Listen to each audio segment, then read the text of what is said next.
Ground station, there's a miracle of engineering with thousands of moving parts traveling at extraordinary speeds.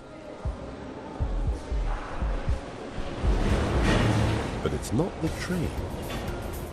It's something much smaller, but in its own way, just as powerful as the infection.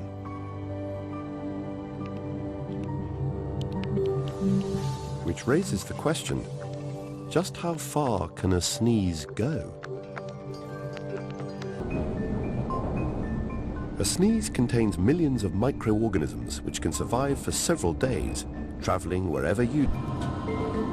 One of the world's most efficient methods of transmitting disease.